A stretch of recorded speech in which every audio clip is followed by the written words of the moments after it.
कैलासवासी हनुमंतराव सावंत यांनी जे महामंडळ महाराष्ट्रभर घरोघरी पोहोचवलं, त्यांची सगळी धुरा महाराष्ट्र नाभिक महामंडळाची जी धुरा आहे ती आज सयाजीराव जुन्नर साहेबांच्या हाती आहे. ते आपल्याला सर्वांना या ठिकाणी मार्गदर्शन करणार आहे.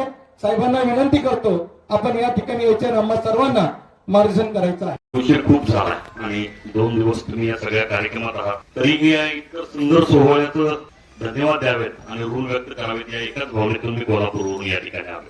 महाराष्ट्राचं आराध्य दैवत छत्रपती शिवाजी महाराज, नाभिक समाजाचं दैवत श्री संत सेना महाराज नगाजी महाराज, जो इतिहास आपण स्वाभिमानाने सांगतो ते शिवाजी काशी जिवाजी महाले, डॉक्टर बाबासाहेब आंबेडकर, शाहू फुले या सर्वांना अभिवादन करतो. त्याचबरोबर या देशातील सर्वच महामानवांना अभिवादन करतो. या विचारपीठावर उपस्थित या विभागाचे जिल्हा परिषद सदस्य, सरपंच, उपसरपंच, माजी सरपंच, सर्वच नाभिक समाजावर प्रेम करणारी मंडळी आणि उपस्थित बंधू आणि भगिनींनो, या ठिकाणी आज श्री संत सेना महाराजांच्या मंदिराचा उद्घाटन समारंभ पार पडला, ज्याला आपण प्राण प्रतिष्ठापना सोहळा असं म्हणतो. बाप विठ्ठल, माता रुक्मिणी, भक्त श्री संत सेना महाराज आणि त्यांच्या चरणाशी श्री दत्त महाराजांच्या पादुका यांचा प्राण प्रतिष्ठापना सोहळा या नीलकंठेश्वराच्या प्रांगणामध्ये ज्यावेळी पार पडला, तेव्हा खऱ्या अर्थानं या सगळ्या गावकऱ्यांच्या वतीनं, या ज्येष्ठांच्या आणि श्रेष्ठांच्या वतीनं मी तुम्हाला सांगतो, नाभिक समाजाची फार मोठी जबाबदारी या ठिकाणी वाढलेली आहे. माझं मंदिर माझं गाव, उपसरपंचांनी फार सुंदर सांगितलं.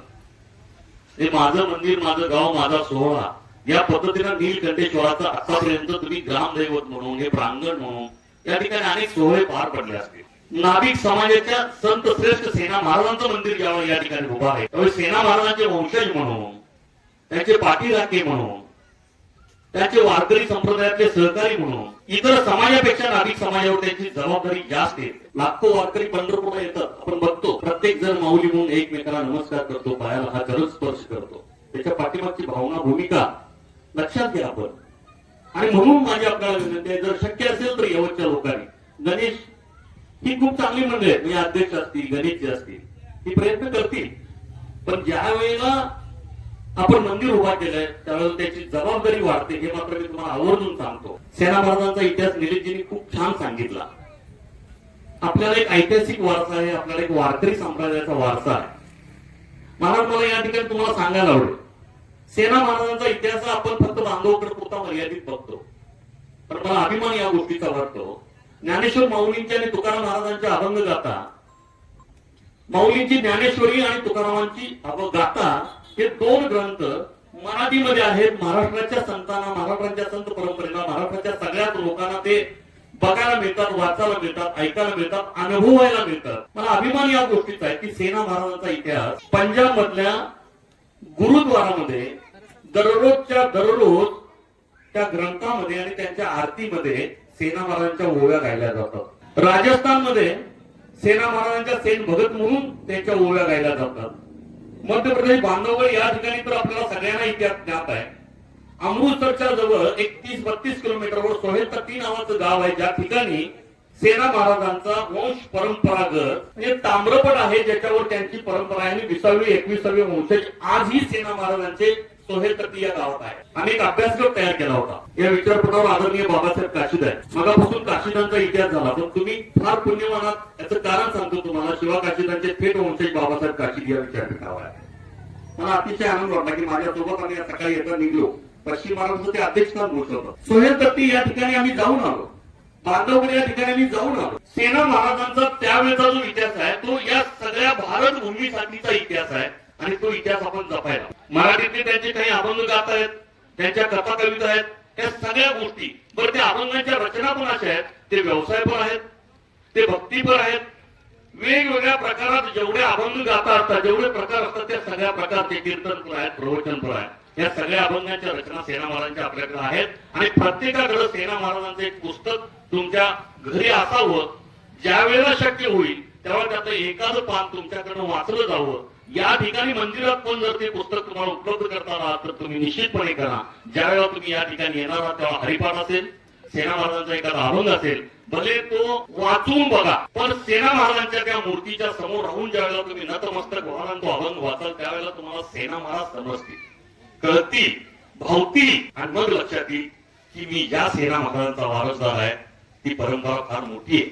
मी नेहमी असं म्हणतो की नाभिक कुळात जन्माला यायला 7 जन्माचं पुण्य लागतं. जनरली आपण या गोष्टीवर फार गांभीर्याने जेव्हा विचार करतो त्यावेळी गावगाड्यातल्या सगळ्या समाजाचा अभ्यास निलेजीने सांगितला, पण मी सांगतो गावगाड्यामधल्या सगळ्या समाजामध्ये नाभिकाचं एक वेगळं स्थान आहे आणि ते स्थान एवढ्यासाठी आहे तुमच्या जन्माला येण्यापाठीमागं फार मोठी पुण्य आहे 8-10 पिढ्यांची, आणि म्हणून तुम्ही नाभिक कुळात जन्माला आलेला आहात त्याचं सार्थक करा. महाराष्ट्र नाभिक महामंडळाच्या काही निवडी या ठिकाणी करण्याच्या निमित्तानं आणि यवतच्या सगळ्या लोकांच्या आग्रहास्तव मी या ठिकाणी आलो. आपण आग्रह केला, गणेशने आग्रह केला.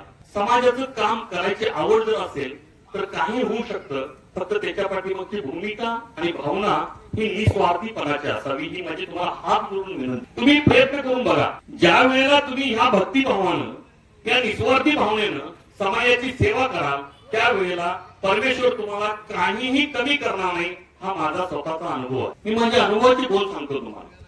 मी ज्या ज्या वेळेला बाहेर पडतो ते प्रत्येक वेळेला असं वाटतं की मी बाहेर जातो त्यावेळेला माझ्या व्यवसायाचं नुकसान होतं, माझ्या कुटुंबाचं नुकसान होतं, पण असं कधीच अनुभव मला 35 वर्षात मिळालं नाही. कैलास वर्ष हनुमंतराव साळुंखे तात्यांच्या बरोबर मी राहिलो, त्यांच्या बरोबर मी काम केलं.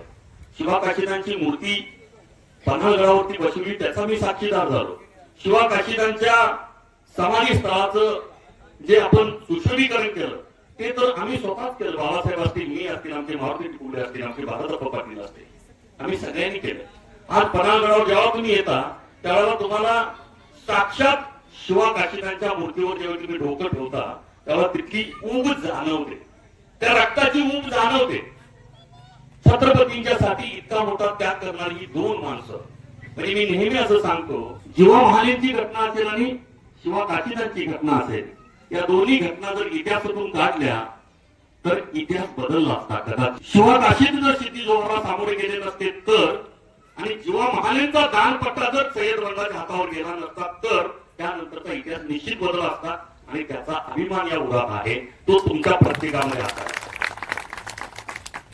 मला आवर्जून अनेका गोष्टीचा या ठिकाणी उल्लेख करायचा आहे. मी फार उशीर घेणार नाही. या ठिकाणी जिल्हा परिषद सदस्य आहे, तरुण आहे, तडफदार आहे. मला अतिशय आनंद वाटला मगाशी ज्यावेळी गणेशने सांगितले की आपले जिल्हा परिषद सदस्य या ठिकाणी उपस्थित आहेत.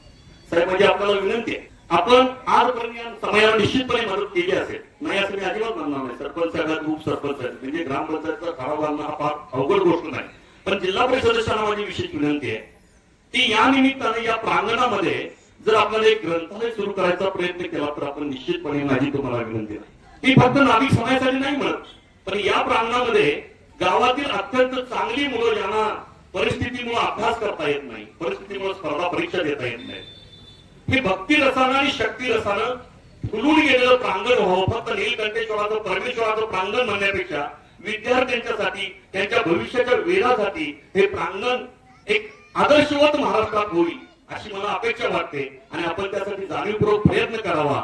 आपले आमदार असतील, खासदार असतील, लोकप्रतिनिधी असतील, आणि या ठिकाणी अशी फुलं फुलत राहावीत. सेना महाराजांचं आज जे मंदिर झालंय हे गावचं ऋण, मी प्रदेशाध्यक्ष नात्यानं गावचं ऋण निश्चितपणे मानतो. ते ऋण मी कधीच विसरणार नाही, कारण आपले हे उपकार आहेत आमच्यावर. तुम्ही आज एवढ्या सगळ्या ह्या तुमच्या धावपळीच्या ह्याच्यातून सगळ्या ह्याच्यातून वेळ काढून आमच्या या कार्यक्रमासाठी एवढा वेळ दिलाय, हे मंदिर उभा करण्यासाठी जो प्रयत्न केलाय त्यासाठी मी तुमचं ऋण व्यक्त करतो. पण येणाऱ्या काळात या ठिकाणी जर शक्य असेल तर एखादी लायब्ररी चांगली चालू करावी, स्पर्धा परीक्षेची पुस्तकं या ठिकाणी उपलब्ध करावीत, आणि येतात जेवढं म्हणजे जेवढं शक्य आहे तेवढा तुम्ही या गावातील सगळ्या विद्यार्थ्यांना, कारण हे प्रांगण पण सुशोभित राहील, चांगलं राहील, कारण सुशिक्षित माणसं, शिकलेली माणसं समाज घडवतात. शिक्षणाचा अभाव असणाऱ्या माणसांच्यामुळे थोडासा समाजाला त्रास होतो. पूर्वीच्या पिढीचा इतिहास वेगळा होता, पण नवीन पिढीमध्ये जी माणसं, जी मुलं चांगली शिकतील आणि समाजाप्रती काम करतील ती निश्चितपणे समाज घडवतील. कदाचित मी मगापासून थोडं बोललो, यामध्ये एखादा शब्द चुकीचा असेल तर तुम्ही माझा समजतो, मला माफी असावी, आणि जे चांगलं होतं ते तुमच्यासाठी होतं एवढं सांगतो. संत सेना महाराजांच्या चरणी अर्पण करतो आणि थांबतो. जय हिंद, जय महाराष्ट्र.